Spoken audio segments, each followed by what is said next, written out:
नमस्कार मंडळी, आम्ही मदर रोड खारघर इथे आहोत. तर माझी डिलिव्हरी आम्ही इथे प्लॅन करायचं ठरवलेलं होतं.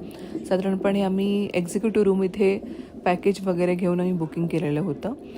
मला तिथे त्यांनी ॲडमिट केलं अराऊंड 36 वीक्स नंतर, बिकॉज बेबीच्या सोनोग्राफीमध्ये त्याच्या गळ्याभोवती तिड्या होत्या नाळेच्या.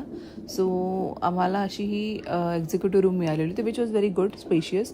मला त्यांनी ड्रेस वगैरे चेंज करून माझ्या पोटाला होती NST ही मशीन लावलेली होती, त्याच्यामध्ये बाळाचे ठोके आणि श्वासचे गतीही समजते. हे मेडिकेशन्स होते जे त्यांनी डिलिव्हरीपूर्वी दिलेले होते. ओव्हरऑल तिकडे सर्व्हिसेस आणि cleanliness was very good. I appreciated. त्यानंतर मला साधारण त्यांनी डिलिव्हरीसाठी उटीमध्ये घेऊन जाण्यासाठी ते आले.